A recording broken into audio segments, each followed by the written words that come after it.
ছাড়ো, দম আটকে যাবে তো আমার। উৎস একটানে বুকে জড়িয়ে নিল নিতুকে, বুকের সাথে তার মাথা চেপে ধরে বলল, তুমি জানো এরকম একটা খবরের জন্য কত অপেক্ষায় ছিলাম আমি। আমার জীবনের দ্বিতীয় খুশি আসতে চলেছে। আল্লাহ, আমি কিভাবে শুকরিয়া আদায় করব? সবই তো কম কম লাগবে। আলহামদুলিল্লাহ, আলহামদুলিল্লাহ।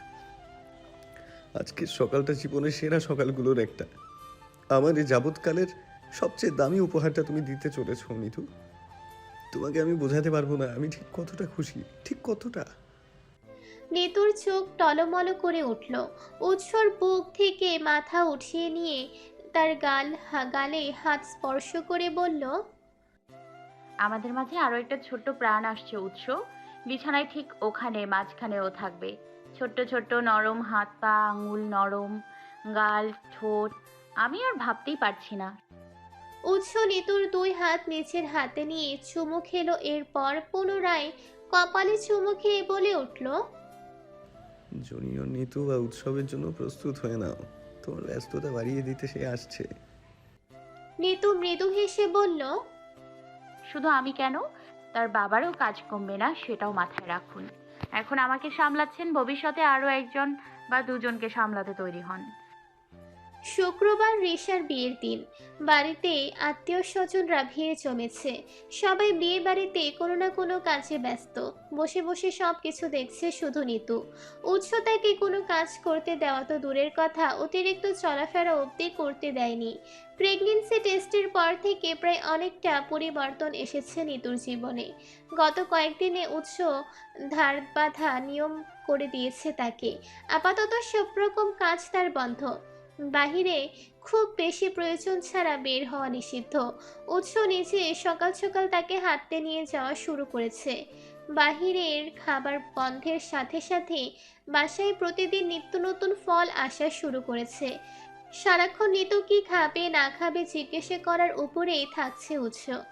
ঋষাকে পার্লার থেকে তিনজন মেয়ে এসেছে সাজাতে। সাজানো শেষ হওয়া অবধি নিতু সেখানেই ছিল। সাজানোর আগাগোড়া সে ঋষার পছন্দ ভালোভাবে তাদের বুঝিয়ে দিয়েছে। সাজানো শেষ হলে তারা এসেছিল। পার্লার থেকে তাদের পাওনা মিটিয়ে দিয়ে খাওয়া দাওয়ায় ব্যবস্থা করে দেওয়া হলো। উৎস সারাদিন বাহিরেই ব্যস্ত ছিল। কাজ শেষ হতেই নিতুর কাছে পৌঁছেছে সে। বাড়ির কয়েকজন খাওয়ার সময় নিতুকে ডাকলেও সে যায়নি। এমনকি ফরিনা বেগমও নিয়ে যেতে পারেননি। উৎস আগে থেকেই বলে রেখেছিল দুজন একসাথে খেতে বসবে। উৎস আসতেই নিতু উঠে দাঁড়ালো তার সাথে যাওয়ার জন্য। এতক্ষণ অপেক্ষা করতে করতে ক্ষুধাও পেয়েছে তার। রেশা একা একা রুমে থাকবে সে কথা বলতেই মালিহা নিচেই এসে উপস্থিত হলো। নিতুকে উদ্দেশ্য করে বলল, বাবুর মা তো বাবুর বাবাকে ছাড়া খেতেই গেল না। খাবার এনে দিতে চাইলাম, সেটাও আনতে দিল না। এখন যাও, তাড়াতাড়ি খেয়ে নাও। নিতু মুচকি হেসে বলল। রিশা একা একা থাকবে ভাবি? মালিহা তিশার পাশে গিয়ে বসলো। একা কেন থাকবে? দুইটা ভাবি এখানেও আছে। তোমার চিন্তা করতে হবে না, এখন যাও, জলদি কিছু খেয়ে নাও। নিতু যাওয়ার জন্য পা বাড়াতেই উৎস বলল। খাওয়া দাওয়া শেষ করেই আমি ওকে আবার রেখে যাচ্ছি ভাবি। মালিহা হেসে বলল, তোমার বউকে তুমি আমাদের কাছে রেখে যাবে নাকি কলিজার ভেতর রেখে দিবে সেটা তুমিই জানো। রাখতে পারলে তো ভালোই হতো। দুজনে পাশাপাশি খেতে বসেছে। নিতুর যা যা প্রয়োজন উৎস সেদিকে খেয়াল রাখছে। নিজের খাবার খাওয়া শেষ হলেও নিতু ধীরে ধীরে নিজের খাওয়া শেষ করছে। উৎস চুপচাপ বসে নিতুর শেষ হওয়ার অপেক্ষা করছে। উৎস বসে আছে দেখে নিতু কিছুটা খাবার শেষ না করেই উঠতে যাবে, তখনই উৎস বলে উঠল। উৎস কেন?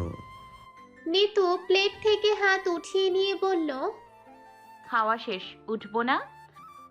কিন্তু তুমি তো হাড্ডি খেতে পছন্দ করো।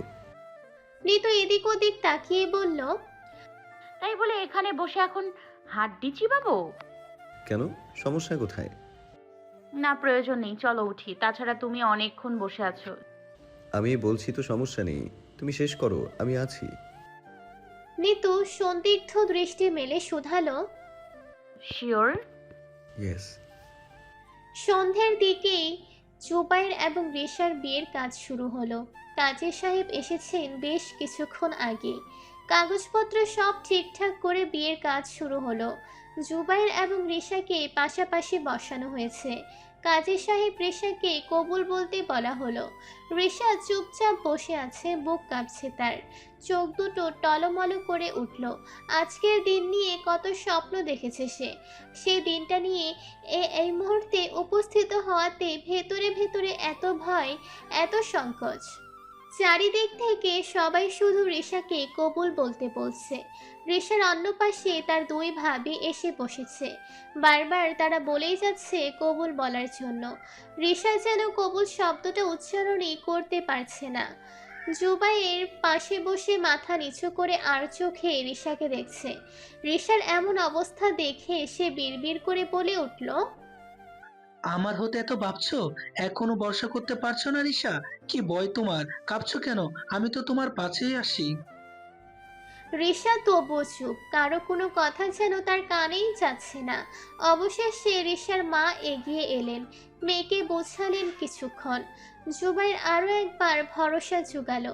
অতঃপর সব ভয় জয় করে আর নতুন জীবনের সূচনা ঘটাতে কাঁপা কাঁপা গলায় বলে উঠল, আলহামদুলিল্লাহ, কবুল। বিয়ে অনুষ্ঠান, প্রয়োজনীয় যে কোনো কাজ সব কিছু মিটে গিয়েছে। বাহিরে বের হওয়া বা কোথাও উপস্থিত হওয়ার প্রয়োজনীয়তা এখন আর নেই। আলোর বেগে সময় কেটে যাচ্ছে। উৎসের কাছে ফিরতে হয়েছে পুনরায়। এই সময় নিতুর সবচেয়ে বেশি প্রয়োজন উৎসের, তবুও সে সময়টা উৎস দিতে ব্যর্থ। পরিবার, স্ত্রী ভুলে ফিরতে হয়েছে তাকে। রিশার বিয়ের কিছুদিন পরে চলে যেতে হয়েছে তাকে। নিতুর মা নূরজাহান বেগম এসে থাকছেন মেয়ের কাছে। মেয়ের যাবতীয় দেখাশোনা তিনিই করছেন। যখন যা প্রয়োজন তখন তা পূরণ করছেন তিনি। নিতুর শারীরিক পরিবর্তন ঘটতে শুরু করেছে। প্রথম 4 মাস তার খাওয়া দাওয়ার প্রচণ্ড সমস্যা হয়েছে। যা খেয়েছে তার সবই যেন মুহূর্তের মধ্যেই বমি করে বের করে দিতে হয়েছে তাকে। পেটে কিছু সহ্য হয়নি। এখন পরিস্থিতিতে কিছু ভিন্নতা আসতে শুরু করেছে। খাওয়া দাওয়াতে আগের মতো খুব একটা সমস্যা নেই, তাই ওজন বাড়তে শুরু করেছে। দিনে কতবার যে আয়নায় নিজেকে দেখে আর বিলাপ করে বলে, আমি মোটা হয়ে যাচ্ছি, ওজন পরে কিভাবে কমাবো? নেতুর মা এবং শাশুড়ি বোঝান এই সময় ওজন বাড়বে, কত কিছু ত্যাগ করতে হবে। বাচ্চা হলে ওজন ধীরে ধীরে আবার কমে যাবে, এগুলো চিন্তার কোনো বিষয় না। নেতু মেনে নেয়। তারা যেহেতু বলেছে তাহলে হয়তো সঠিকই বলেছে। উৎস বাড়ির বাহিরে আজ অনেক দিন। প্রতিনিয়ত ফোন কলে কথা হয় বাড়িতে। অন্যান্য কাজের মতো কথা বলা, নিতু সার্বিক খোঁজ খবর নেওয়া তার নিত্যদিনের কাজ হিসেবে ধরে দিয়েছে তার কাছে। নিতুর এখন সারা দিন শুয়ে বসে শাশুড়ি মায়ের সাথে গল্প করে দিন কাটছে। শুয়ে শুয়ে রিলস দেখে, বাবুর কোনো ভিডিও সামনে এলে সেটা হাসি হাসি মুখ করে দেখে, পেটে আলতো করে হাত বুলিয়ে দেয়। কিছু ভিডিও আবার সে উৎসকেও পাঠায়। উৎস ফ্রি হলে কল দিলে মিতু জানতে চায় ভিডিও দেখেছে কিনা। দেখলে সেসব নিয়ে কথা, আর না দেখলে সেটা নিয়ে মান অভিমান চলে কিছুক্ষণ। এভাবেই দিনের পর দিন সময় কেটে যাচ্ছে তার। পেটের ভেতরে থাকা ছোট প্রাণের উপস্থিতি আজকাল টের পায় নিতু। কিছুক্ষণ পর পরে নড়ে চড়ে ওঠে। নিতু চুপ করে সেটা অনুভব করে। এই সময়টায় সে উৎসকে ভীষণভাবে মিস করছে। এত এত সুন্দর মুহূর্ত একা উপভোগ করা যায়? পেটের মধ্যে বাবু যখন নড়ে চড়ে ওঠে, নিতুর ইচ্ছে করে উৎস সেই সময়টায় তার পাশে থাকুক। বাবু নড়লেই চট করে উৎসের হাতটা পেটের উপর নিয়ে উৎসকে দেখাবে কিভাবে ভেতরের প্রাণটা জানান দেয়। উৎস টের পেলে নিশ্চয়ই আশ্চর্য হবে তৃতীয় জনের উপস্থিতি বুঝতে পেরে। নিতু সকালের খাবার খেয়ে নিচের রুমে শুয়ে শুয়ে ফোন নিয়ে সময় কাটাচ্ছিল। এক অচেনা নম্বর ভেসে উঠল ফোন স্ক্রিনে, সাথে সাথে উপরে মেসেজের নোটিফিকেশন। দোস্ত, লোকটা আমাকে জ্বালিয়ে মারছে, এবার তুই সামলা। বন্যার মেসেজ দেখে ভ্রু কুঁচকে বসে রইল নিতু। কলটা কেটে মেসেঞ্জারে প্রবেশ করতে পুনরায় কল এলো। কিছু ভেবে সময় নষ্ট না করে কলটা নিচেই কেটে দিল নিতু। বন্যাকে কল করলো সে। মুহূর্তের মধ্যেই রিসিভ হলো বন্যা ওপাশ থেকে চকিতে বলে উঠল, সে আমার বাড়ি অবধি বিয়ের প্রস্তাব দিয়েছে, আমার বাড়ি মানুষদের হাত করে ফেলেছে। তারা এখন সকাল বিকাল ফোন করে আশরাফের সাথে বিয়ের কথা বলে, এমন করে বোঝায় যে আমি ছোট বাচ্চা, আমি কিছুই বুঝি না। আমার বাড়িতে তো যাতায়াত করে আশরাফ, আমার এখানের বাসার নিচেও দাঁড়িয়ে থাকে, কল করে। আমি নিজেও এই কয়েক মাসে এত ইগনোর করেছি যে এখন আমি নিজেই ক্লান্ত। একটা মানুষ এইভাবে কিভাবে পিছে পড়ে থাকতে পারে বল আমায়? নিতু বন্যার সব কথা শুনে দীর্ঘশ্বাস ফেলল, সন্দিহান গলায় শুধালো, উনি আসলেই এত সব করছে? হ্যাঁ, না করলে কি আমি মিথ্যে বলবো? নিতু নখ কামড়ে ধীর গতিতে বলল। না, কিন্তু মানুষ এত ভালো হয়ে যায়? বন্যা বলে উঠল, সে কি অবশ্যই খারাপ ছিল? সেদিনের ঘটনা বাদ দিয়ে একটু বিচার করবি, কি করব আমি? নিতু ভাবনায় পড়ে গেল, কিছুক্ষণ চুপ থেকে বলল, তুই বিকেলে আমার বাসায় আয়। আমাকে আশরাফ বারবার কল করছে, নম্বর দিয়েছিস হয়তো। আমি বলেছি নিতু রাজি না হওয়া পর্যন্ত আমি বিয়ে করব না, তাই তোর নাম্বার চাইলো, আমিও দিয়ে দিয়েছি। এবার দেখ, ভাই বোন মিলে তোকে দিনরাত বিরক্ত করবে। আশা মেয়েটাও কম না, সারাক্ষণ ভাবি ভাবি করতেই থাকে। দুই ভাই বোনের প্যারায় আমি আর নিতে পারছি না। বিয়ের জন্য কোনো মেয়ের পিছনে কেউ এভাবে পড়ে থাকে আমার জানা ছিল না। আমি এখন অতিষ্ঠ, মনে হচ্ছে হ্যাঁ বলেই দিই, নইলে অন্য দুনিয়ায় গিয়ে ঘন্টা দুয়েক শান্তিতে ঘুমাই। বন্যাকে থামিয়ে দিয়ে নিতু বলে উঠল, হয়েছে হয়েছে, আমি তোর জন্য চিন্তিত ছিলাম বলেই ওর সাথে মিশতে না করেছিলাম, কিন্তু এখন তো পুরো বিষয়টি উল্টো দেখছি। আমার নিজেরই এখন আর আশরাফকে খারাপ লাগছে না। তুই চাইলে একবার খোলামেলাভাবে কথা বলে দেখতে পারিস। বন্যা অবাক ভঙ্গিতে বলে উঠল, তুই বলছিস এই কথা? হ্যাঁ বলছি, তোর কথা শুনে মনে হয়েছে তুই নিজেও আশরাফকে অপছন্দ করিস না। সেই কবে আমার সাথে একটা খারাপ ঘটনা ঘটেছিল, তার জন্য সারা জীবন একটা মানুষ খারাপ থাকবে সেটাও তো বলতে পারি না। তুই ওনার সাথে দেখা সাক্ষাৎ কর, দু একদিন কথাবার্তা বল, খোঁজ নিয়ে দেখ সে কি আসলে বদলে গেছে নাকি নাটক চলছে। বন্যা কিছুক্ষণ চুপ করে রইল। বন্যাকে চুপ থাকতে দেখে নিতু আবার বলল, আজ বিকেলে তুই আশরাফের সাথে দেখা কর, আর ওখান থেকে সোজা আমার বাসায় চলে আয়। তুই আজ আমার বাসায় থাকবি। তোর কি অবস্থা? ভাইয়া কবে আসবে? তুই তো বলেছিলি ভাইয়া এবার লম্বা ছুটি পাবে। তোর তো সময় প্রায় হয়ে আসছে, এখন তো অন্যদের চেয়ে ভাইয়াকে বেশি প্রয়োজন তোর। নিতু প্রলম্বিত শ্বাস ছাড়ল। লম্বা ছুটিতে আসবে বলেই একটু দেরি হচ্ছে, সামনের সপ্তাহে চলে আসবে হয়তো। তুই এসেও তো কয়েকটা দিন থেকে গেলে পারিস।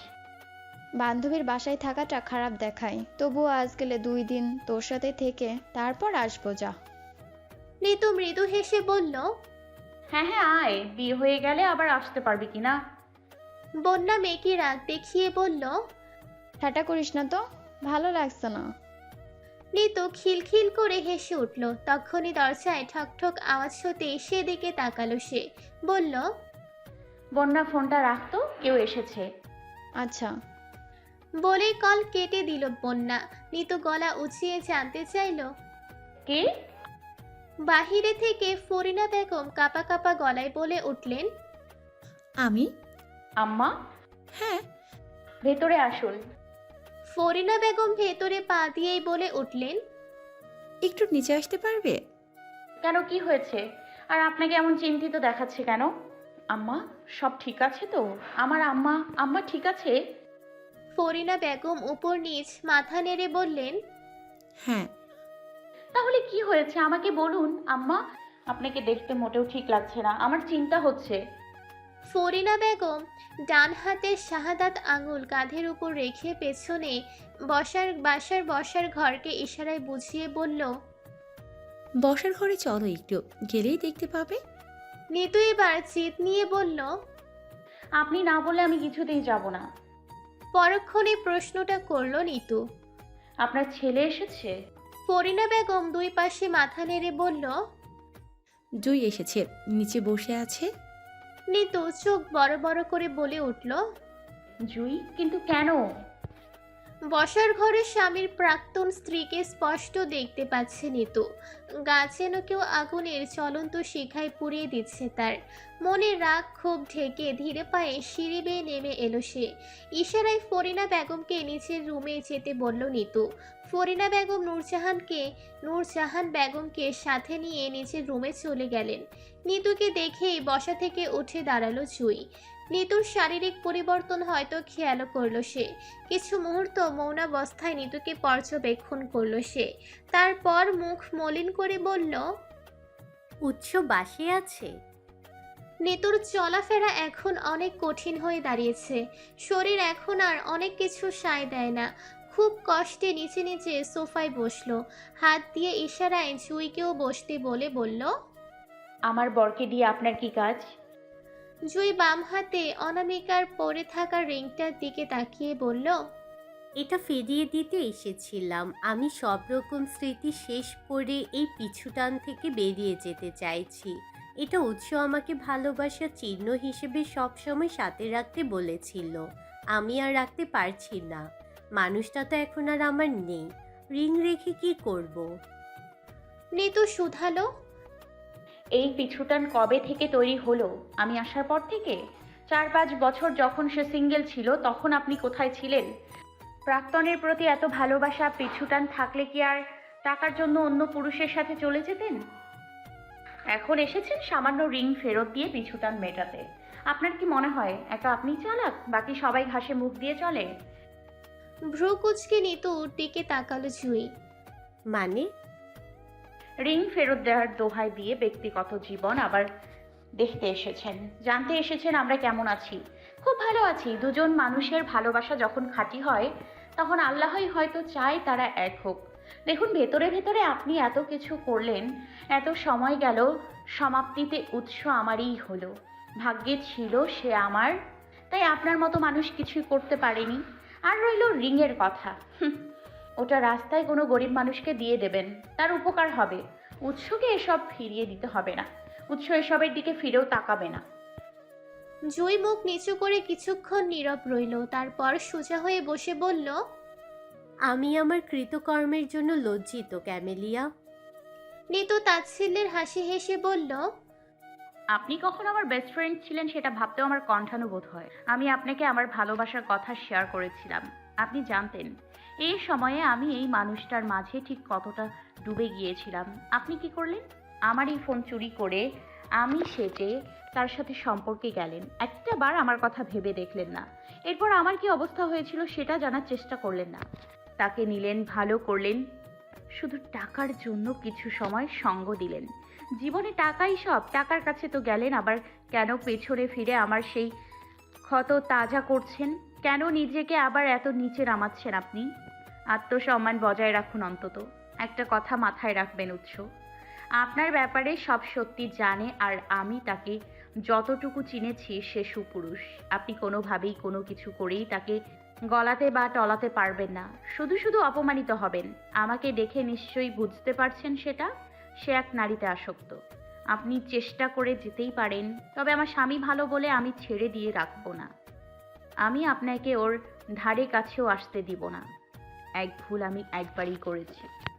জুই পূর্বের মতোই নীরব, মুখে কোনো কথা নেই, যেন কেউ আদেশ করেছে নীরবতা পালনের। নিতু পুনরায় কিছু বলবে তার পূর্বেই জুই আঙুল থেকে রিংটা খুলে সামনে রাখলো। মুখ ভার করে বলল, যার সাথে সম্পর্ক ছিল তার সামনেই সব কিছু ছিন্ন করতে চেয়েছিলাম। যদিও আগে তার প্রতি সেরকম ভালোবাসা ছিল না, কিন্তু তুই আসার পর আমি অনেক কিছু বুঝতে পেরেছি। আমার জিদ চেপেছিল তাকে ফিরে পাবার, কিন্তু সব সময় সব কিছু নিজের ইচ্ছে মতো হয় না। আমি ভুল করেছিলাম, সেটা এখন বুঝতেও পারি। তাই সিদ্ধান্ত নিয়েছিলাম উৎসের কাছ থেকে একবার মাফ চেয়ে নেব। নিতু চকিতে বলে উঠল, ভুল বুঝতে পেরেছেন, আলহামদুলিল্লাহ। আমি তাকে বলবো মাফ করে দিতে। যদিও তার চিন্তা ভাবনা আমার থেকেও উন্নত, তাকে এই কথা নতুন করে বলতে হবে না। সে ক্ষমা করতে পছন্দ করে। জুই মাথা নিচু করে বলল, পারলে তুইও মাফ করে দিস। আমি উৎসের মতো এত দয়ালু না। আমার 11 বছর সময় আমি কখনো ভুলবো না। আমি মাফও করতে পারবো না। দুঃখিত, আমি এত ভালো মানুষ নই। আমার সাথে অন্যায় করা সবাইকে মাফ করে দিলে আমি নিজেও আমার সাথে অন্যায় করে ফেলবো। দুনিয়ার সবাই ক্ষমাশীল হলেও আমি হতে পারছি না। জুই কিছুই বলল না, কিছুক্ষণ চুপ রইল শুধু। নিতু খেয়াল করলো জুইয়ের চোখ টলমল করছে। নিতু তবুও এক বিন্দু টলল না। নিতু আত্মকেন্দ্রিক নারী, অন্যদের ক্ষতি না করলেও নিজের ক্ষতি করেছে এমন কাউকে সে মনে কারো মন রক্ষার্থে ক্ষমা করতে পারে না। সবার ঊর্ধ্বে এসে নিজেকে রাখে, কারো মন রাখার দায় তার নেই। জুই আর কিছু না বলে কিছুক্ষণ নিতুর মুখের দিকে চেয়ে রইল।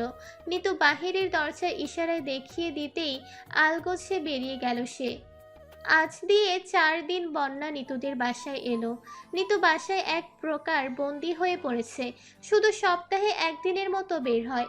বাসায় যখন একদম দম বন্ধকর পরিবেশ তৈরি হয়, 4 দেয়ালের মাঝে আর মন টিকতে চায় না, তখনই শাশুড়ি আর নিজের মাকে নিয়ে বের হয়। বিকেলের দিকে বের হয়ে সন্ধেয় ফিরে আসে। এভাবেই দিন চলছে তার। আজও তার বিকেলে একটু বের হওয়ার কথা ছিল, কিন্তু দুপুরে বন্যা জানালো সে নিতুর বাসায় আসবে বিকেলে। জরুরি কথা আছে তার সাথে। নিতু বাহিরে বের হওয়ার সিদ্ধান্ত বদলে ফেলল। বন্যা আসার আগে কাছের মেয়েটাকে জানিয়েছিল বন্যা আসলে যেন তাকে সোজা নিতুর রুমে পাঠিয়ে দেওয়া হয়। হলো তাই। দুজনে পাশাপাশি বসে আছে। বন্যাকে ক্লান্ত শ্রান্ত দেখাচ্ছে। চুলগুলো এলোমেলো হয়ে পিঠের উপর পড়ে আছে। বুকের ওড়নাটা কুচকে বুচকে আছে। নিতু কাছের মেয়েটাকে বলে নাস্তার ব্যবস্থা করেছে। বন্যাকে এমন অবস্থায় এসে বসতে দেখে বলল, আগে ফ্রেশ হয়ে এসে বস, তারপর সব কথা শুনছি। বন্যা ওড়না দিয়ে কপালের ঘাম মুছে বলল, দোষ, আশরাফকে বিয়ে করা আমার ঠিক হবে। লোকটা আমার পিছুই ছাড়ছে না। আমার পরিবারও তার কথা বলতে পুরাই পাগল। নিতু কিছুক্ষণ চুপ থেকে বন্যাকে প্রশ্ন করলো, ওনাকে তোর কেমন লাগে? কম দিন তো হলো না তোর পিছে পড়ে আছে শুনছি। সেদিন দেখাও করেছিস। বন্যা একটু ভেবে বলল, আমার খারাপ তেমন লাগে না, তবুও তোর ব্যাপারটা আমি মাথা থেকে সরাতে পারি না। নিতু আশ্বস্ত করে বলল, মানুষ সারা জীবন একরকম থাকে না বন্যা। তুই একবার কথা বলে দেখবি? বন্যার হঠাৎ এমন প্রস্তাবে থতমত খেয়ে গেল নিতু। আমতা আমতা করে বলল, আমি কি কথা বলবো? আমি বুঝতে পারছি না কিছু। দিশেহারা লাগছে। একবার মন টানছে তো আরেকবার মন টানছে না।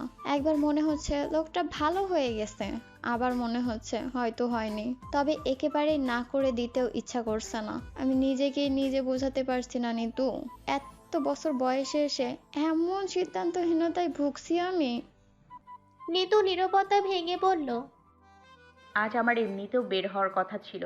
হাঁটতে বের হই মাঝে মধ্যে। সপ্তাহে 6 দিন বাড়ি আর একদিন বাইরের পরিবেশের সাথে একটু সময় কাটাই। তুই আশরাফ ভাইকে আশেপাশে আসতে বলবি। আমি এই অবস্থায় দূরে কোথাও যেতেও পারবো না। তাছাড়া উৎস জানতে পারলে রাগ করবে। বন্যাকে উৎফুল্ল দেখালো, বলে উঠল, হ্যাঁ হ্যাঁ, অবশ্যই। বাসায় বলে বন্যার সাথে বেরিয়েছে নিতু।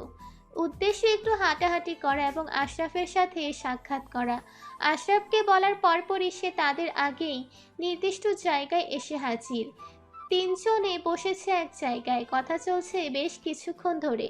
নিতু, বন্যা, আশরাফ তিনজনে এটা ওটা নিয়ে কথা বলছে। বন্যা বলছে আশরাফের এমন করে সময় নষ্টের কথা, কারণ বন্যা নাকি তাকে কিছুতেই বিয়ে করবে না। ওদিকে আশরাফ নাছোড় বান্দা, সে বলেই যাচ্ছে বন্যার মুখ থেকে হ্যাঁ বের করে সে ছাড়বে, বিয়ে করলে বন্যাকেই করবে। এত কিছুর মাঝে নিতু দুজনের কথা শুনে কিছুক্ষণ পর পর প্রলম্বিত শ্বাস ফেলছে। নিতু একসময় দুজনকে থামিয়ে দিয়ে আশরাফকে উদ্দেশ্য করে বলল, সেদিন আপনাকে থানায় অপমানিত হতে হয়েছিল বলে কি প্রতিশোধ নিতে চাইছেন? থেমে গেল আশরাফ বন্যা দুজনে নজরে নিতুর দিকে। আশরাফ এতক্ষণ হাস্যোজ্জ্বল মুখে বন্যার সাথে মিষ্টি তর্ক বিতর্ক করলেও নিতুর প্রশ্নে দমে গেল। মুখে মলিন করে বলল, মেয়েদের সম্মান কতটা দামি সেটা বোনকে দিয়ে বুঝেছি। সেদিন আপনাদের সাথে যা করেছিলাম তার জন্য আমি প্রতিদিন অনুতপ্ত হই। এখনও খারাপ লাগে আমার এইটা ভেবে যে কত বাজে পুরুষ হয়েছিলাম আমি। বিশ্বাস করুন, আমার বোন বন্যাকে ভীষণ পছন্দ করে। প্রতিদিন আমার কাছে তার খোঁজ নেই, আম্মার সাথে বসে গল্প করে ওকে নিয়ে। তাছাড়া আমি নিজেও ওনার প্রতি দুর্বল। পরিবারের দায়িত্ব নেওয়া, এত পরিশ্রম করা আত্মনির্ভরশীল মেয়েকে কে পছন্দ করবে না? আমার ওনাকে চাওয়ার মাঝে কোনো নেগেটিভিটি নেই। বিশ্বাস করুন, আমি অতীতে যা করেছি তার জন্য আমাকে নিয়ে সংশয় থাকতে জানি, কিন্তু আপনারা আমার বোনকে সাহায্য করেছেন, এরপর কোনো প্রতিশোধের মনোভাব থাকবে বলুন? তাছাড়া আমি জানি আমি অতীত ভুলেছিলাম। নিতু কি বলবে বুঝতে পারছে না। সে নিজেও আশরাফের আচরণ পরিবর্তন লক্ষ্য করেছে। প্রথমে যখন বন্যাকে নিয়ে সন্দেহ হয়েছিল তখন থেকে আশরাফকে নিয়ে খোঁজ খবর নিয়েছিল। পরবর্তীতে খারাপ কিছু খুঁজে পায়নি সে। নিতু বন্যার দিকে তাকালো। বন্যা নিচেও নীরব চোখে আশরাফের দিকে চেয়ে আছে। নিতু বুঝতে পারে বন্যা আশরাফকে পছন্দ করে, হয়তো চায়ও, কিন্তু নিতুর জন্যই সামান্য দোটানা কাজ করে মাঝে মধ্যে, যার দরুন সে শান্তি পায় না, নিশ্চিত হতে পারে না। দুজনকে দুজনের দিকে তাকিয়ে থাকতে দেখে গলা খাকারি দিল নিতু। মৃদু গলায় বলল, শুনুন আশরাফ সাহেব, বিশ্বাস করছি আপনাকে, বান্ধবীকেও দিতে রাজি, তবে মাথায় রাখবেন উৎস সাহেবের কথা।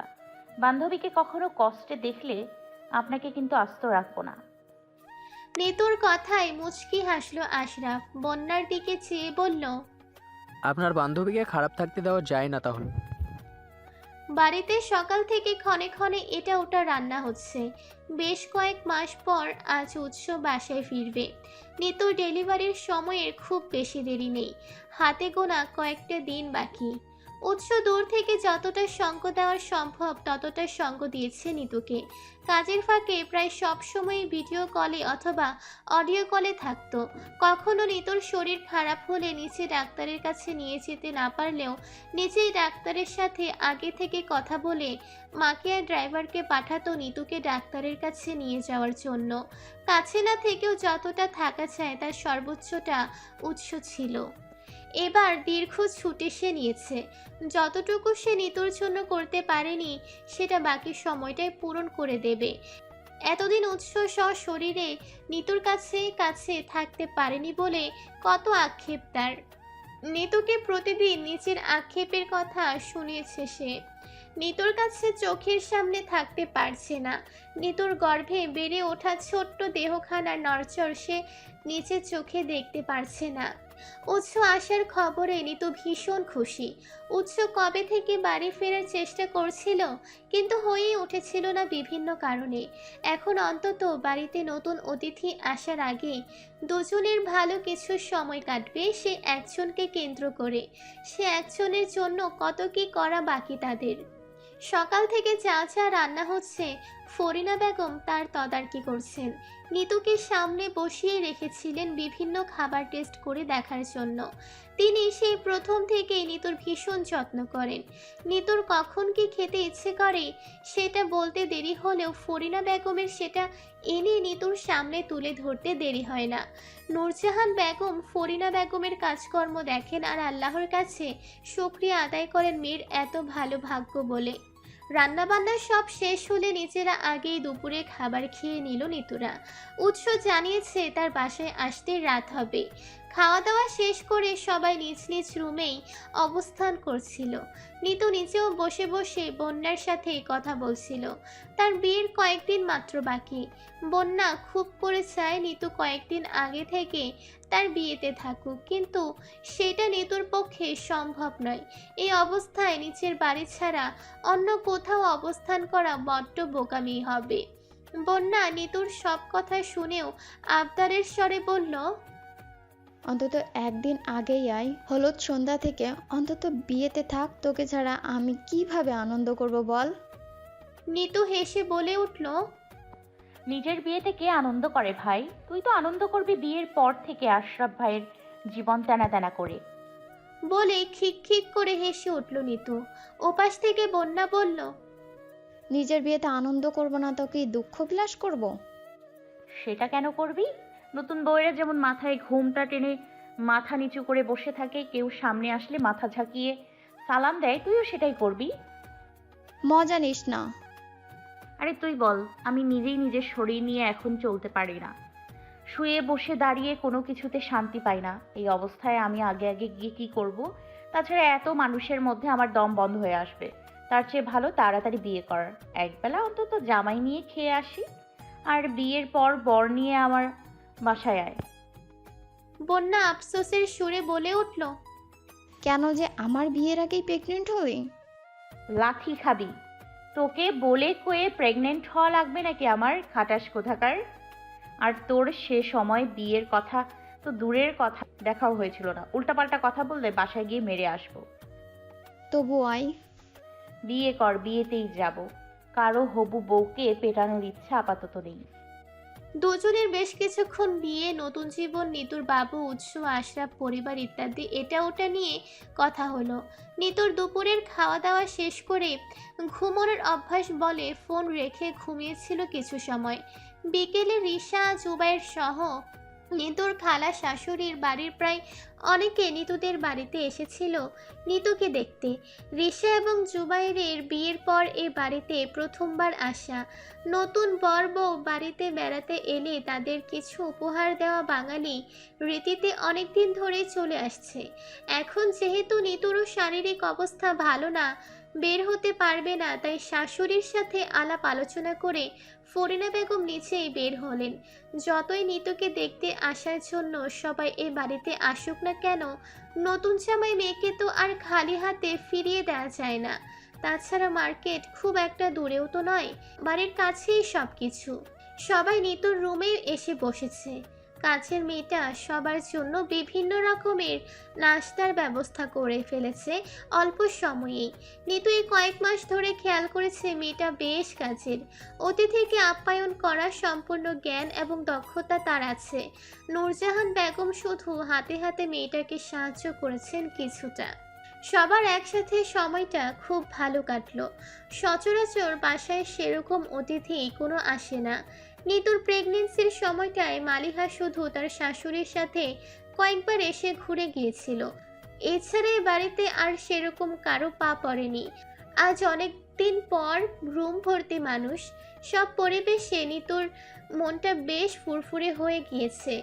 এত মানুষের উপস্থিতি, সবার সাথে কথাবার্তা বলে নিজের মনটা ভালো হলেও নিতু বেশ কিছুক্ষণ ধরে খেয়াল করছে নূরজাহান বেগম বেশ চুপচাপ। প্রয়োজন ছাড়া সেভাবে কোনো কথা বলছেন না তিনি। মাকে দেখে কিঞ্চিত চিন্তা হচ্ছে নিতুর। অতিথিদের যাওয়ার আগে ফরিনা বেগম বাসায় ফিরে এসেছিলেন। নতুন জামাই মেয়েকে যথেষ্ট সম্মানে দিতে পেরেছেন তিনি। বাড়ি থেকে সবার যেতে যেতে সন্ধে পার হলো।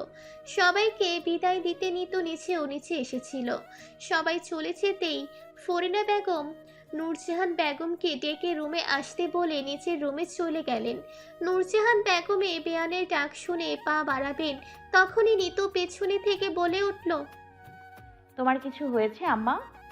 নূরজাহান বেগম একবার ফরিনা বেগমের রুমের দিকে তাকালেন, কণ্ঠে খাদে নামিয়ে বললেন, তোর বাবা বাবা বাবা মানে নুরুল ছাড়া পেয়েছে?